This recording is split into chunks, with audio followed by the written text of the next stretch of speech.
आपने अक्सर income tax की रेट के बारे में सुना होगा, देखा भी होगा, जिसमें घर के अंदर मौजूद पैसे को इनकम टैक्स डिपार्टमेंट के अधिकारियों द्वारा जब्त कर लिया जाता है। ऐसे में कई लोग के दिमाग में यह सवाल आता है कि आखिर घर में कितना कैश रखना चाहिए, जिसकी वजह से आपके इनकम टैक्स डिपार्टमेंट की रेट से घबराने की जरूरत नहीं होगी।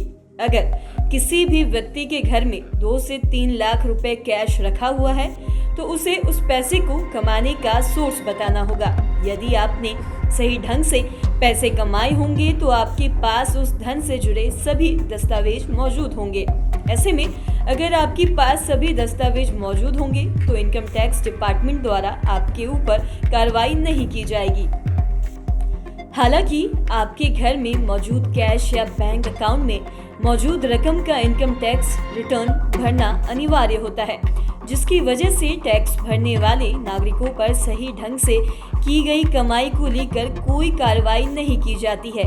ऐसे में अगर आपने सही ढंग से धन कमाया है और आपके पास उसका उचित ब्यौरा मौजूद है तो आपके खिलाफ कोई भी कार्रवाई नहीं की जाएगी।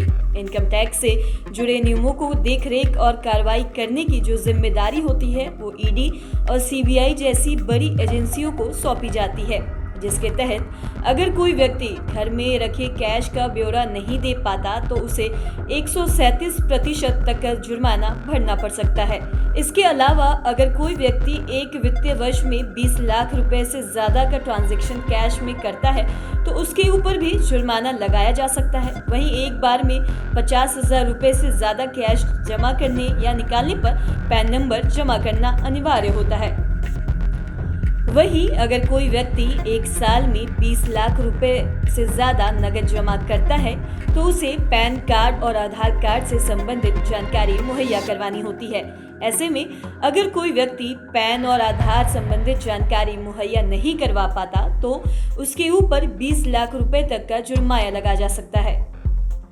इसके अलावा कोई भी व्यक्ति 2 लाख रुपए से ज्यादा कैश में खरीदारी नहीं कर सकता है, जबकि 2 लाख रुपए से ज्यादा कैश में खरीदारी करने पर उस व्यक्ति को पैन और आधार कार्ड की कॉपी जमा करवानी होती है। अगर कोई व्यक्ति 30 लाख रुपए से ज्यादा नकद में प्रॉपर्टी खरीदता या बेचता है तो उसके ऊपर भी जांच एजेंसी नजर रख सकती है। इन दिनों क्रेडिट कार्ड और डेबिट कार्ड से खरीदारी भी की जाती है, जिसके तहत कोई भी शख्स 1 लाख रुपए से ज्यादा की कीमत का भुगतान करता है तो उसके ऊपर कार्रवाई हो सकती है, जबकि एक दिन में रिश्तेदार या दोस्त को 2 लाख रुपए से ज्यादा की नकदी लेने या देने पर भी जांच होती है, लेकिन बैंक के माध्यम से किए गए लोन देने में छूट होती है। एक दिन में चंदा लेने की लिमिट कैश में 2,000 रुपए से अधिक नहीं होनी चाहिए, तो वहीं एक व्यक्ति किसी दूसरे व्यक्ति से 20,000 से ज्यादा नकदी में लोन नहीं ले सकता है। इसके अलावा बैंक में 2 करोड़ रुपए से ज्यादा कैश निकालने पर टीडीएस भी लगता है। खैर, इस खबर में इतना ही। बने रहे लाइव सिटीज के साथ। धन्यवाद।